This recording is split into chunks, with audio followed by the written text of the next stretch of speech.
Saya panas mendengar uang yang dibelanjakan oleh para pelancong Indonesia ke luar negeri dalam 1 tahun itu bisa mencapai 700 triliun rupiah nilainya, atau hampir setengah APBN. Ini perilaku elitis yang tidak sampai 3% populasi Indonesia. Sementara turis mancanegara kalau belanja di Indonesia di total tidak sampai 200 triliun setiap tahunnya. Tekor sebenarnya kalau apple to apple, namun yang penting ekonomi berputar. Sekarang dari sisi jumlah, ternyata jumlah orang yang datang ke Indonesia jauh lebih banyak dari jumlah pelancong Indonesia ke luar negeri. Tapi spendingnya banyakkan orang Indonesia di luar negeri. Orang Indonesia itu memang jago belanja. Kalau turis mancanegara ke Indonesia pulang bawa oleh-oleh gantungan kunci yang hanya puluhan ribu nilainya. Sementara turis Indonesia ke luar negeri pulang bawa tas Hermes, Louis Vuitton yang harganya ratusan juta. Sekarang kita harus turun tangan membantu pemerintah yang sudah bingung, nggak ngerti lagi mau bikin apa. Yang penting tahun 2024 tongkat estafet kekuasaan harus di lingkaran mereka agar abadi kekuasaannya. Sementara rakyat asal survive.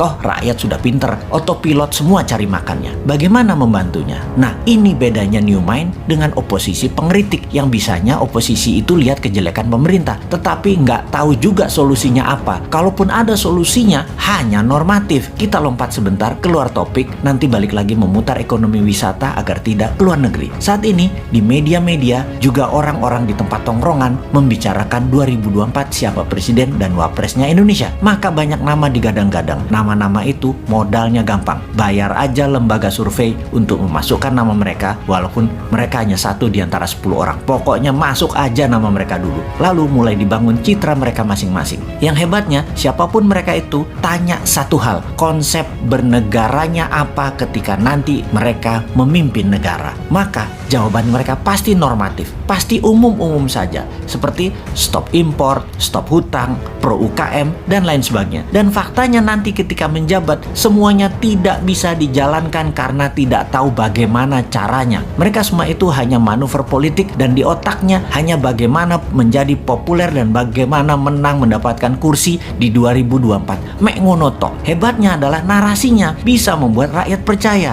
Oh ya, ini bukan promosi Bosman yang ternyata sudah lengkap cara dan strategi bernegaranya. Bukan loh ya. Bosman bukan mau jadi presiden. Bosman mau jadi lord. Wes, jelas yo. Ini semua buat nyindirin positif. Kita nyindir incumbent, nyindir yang cari popularitas di tahun 2024 dan nyindir oposisi supaya semua punya konsep bernegara. Misalnya mereka mengatakan akan menghukum mati koruptor.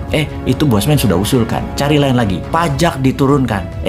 Bosman juga sudah duluan sejak 3 tahun yang lalu ngomong itu. Tutup selat di Indonesia. Wah, itu mah program Bosman. Bunga bank 0%. Itu juga Bosman yang punya program. Mati nggak lo para kandidat presiden semua konsepnya Bosman sudah duluan sebut beserta caranya. Mati gaya aja lo. Ya mending jadiin Bosman lord. Mulai paham nakalnya si Sontoloyo ini. Jadi cara mereka paling top ya paling masuk gorong-gorong, masuk ke podcast populer, sebanyak mungkin diliput media kegiatannya. Tapi ya garing. Viewer di sosmed mereka paling hanya ribuan. Tidak mungkin sampai puluhan bahkan ratusan atau jutaan viewer. Kalau mau jutaan ya ke Deddy Corbuzier paling. Oke, kita kembali ke topik bagaimana membuat 700 triliun itu ada di Indonesia aja. Sebagai acuan, cerita Dior dan Vuitton, jadi wisata itu kekuatannya bukan ekowisatanya alias lokasinya yang kuat, tetapi harus ada kekuatan penunjang seperti kuliner, event atau peristiwa, tradisi, budaya, keramahan sarana toilet, kesehatan, dan pelayanan yang prima. Tentunya produk kelas dunia berharga mahal karena langka dan unik. Sungguh, event, tradisi, budaya, dan experience pengalaman adalah yang paling powerful membuat turis kembali. Bagaimana kalau kita buat semuanya? Kita buat event, tradisi, budaya, kuliner, produk UMKM, kelas dunia di seluruh Indonesia, plus gamifikasi yang berhadiah miliaran. Traveling di Indonesia, misalnya ke Jogja, ke Toba, modalnya per orang katakanlah 3 hari 1 juta rupiah. Ternyata bisa mendapat hadiah ratusan juta. Kalaupun nggak menang, nggak dapat hadiah gamifikasi, tetap dapat menikmati pengalaman pesona Indonesia. Untuk hal ini, kita luncurkan segera produknya. Tenang, New Mind selalu ada solusinya.